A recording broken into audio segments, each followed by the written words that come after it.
Silent. Silent, yes.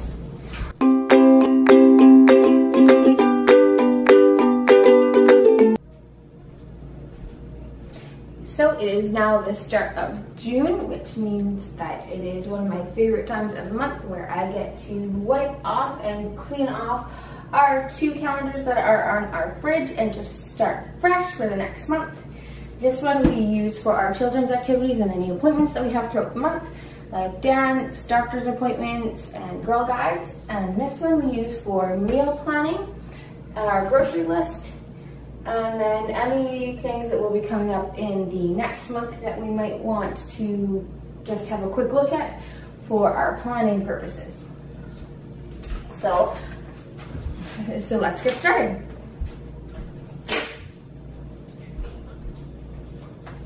And these 2 calendars I got on the internet from well.ca. You can probably get them pretty much anywhere. They're just dry erase calendars. And I also have my markers, our dry erase markers that I just got from the dollar store. I have some of the sticker tip ones, which I use pretty much for the meal planning calendar. And I have the thinner tips for the activities calendar because that way I can write more and it's not just one big mess that somebody can't read.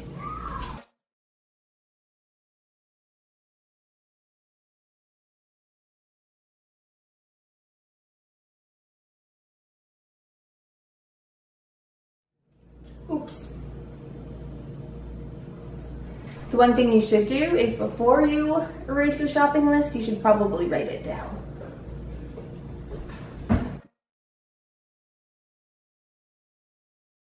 I have no idea what the top says.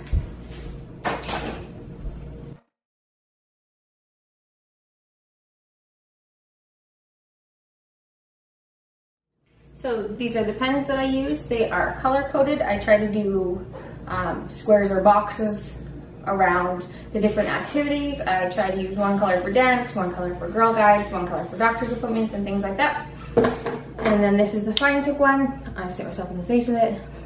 This is the fine tip one that I use for writing the finer details so we can actually read them and not miss our appointments. Although because we have 6 kids, we do still tend to be a little bit late for our appointments.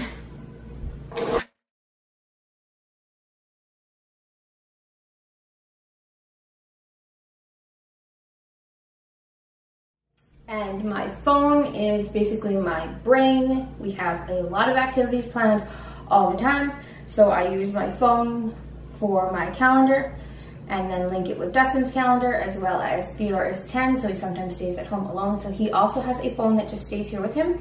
And all 3 calendars kind of link so that everybody knows exactly what's going on any given day.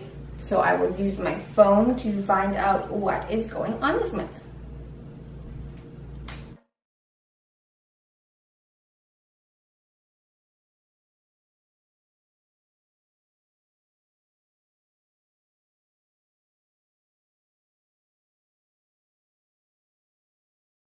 And when I'm writing on here, you can tell how I have an indecisive nature because a lot of the time when I'm writing my numbers, I will change from writing the loopy 2s to just the straight 2s, and the 7s with a line through them, and 7s without the line through them, and just 8s with 1 stroke versus 2 circles. It's just kind of how I am.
So we are done our activities for this month.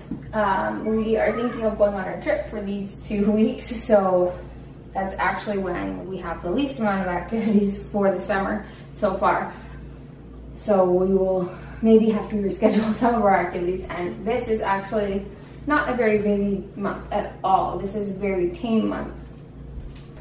As for the meal plan, I will probably be waiting until Dustin gets home, and then we'll see what we have in the freezer to use up, as well as look at some of the flyers to see what we need to buy. Since we live an hour away from the city, it's most cost effective for us just to go shopping when we're already in the city, which will be when we have a pediatrician appointment on Thursday. As well as Dustin does work right beside a superstore, so he does stop sometimes and grab the little things that we need, such as milk and yogurt, which we go through a lot of. So we completed our menu plan, which includes the first week of the month, or the first few days of the month already, which we had cabbage rolls for 2 days, then taco soup, which I made in the Instapot. We had pizza, and then more cabbage rolls, because we still had some left over, and just quickly defrosted those and cooked those up. And then we had Italian chicken and quinoa, some beef soup today, and then tomorrow we're gonna have chicken pasta salad. Next day we'll have tacos, and we will make the tortillas that go along with that. Sometimes we make the flour tortillas, and other times we just make the corn tortillas. On Wednesday we're gonna have French onion soup with homemade bread. Then we'll be going into the city for a pediatrician appointment, and we have a Groupon to go to a crepe place, which the children love. So we won't have to be buying or making anything for that day. We're going to be having burgers on Friday, which we'll make the buns for. Then we'll be having pasta fagoli, jerk chicken on the Sunday, shepherd's pie, spaghetti and garlic bread. Then we have another Groupon for the Wednesday, which we have another appointment in the city for. Then more of the cow that we grew. And finally pizza. And then we'll be leaving for our 2 weeks of vacation, so the rest of the month is totally empty. We made this menu plan because we have pretty much everything for this, so we won't actually have to be buying a whole lot of food after we spent about $1,200 last month on our grocery budget. We do have quite a long shopping list, but this is all stuff that we can buy just when it goes on sale and not stuff that we necessarily need to buy right now.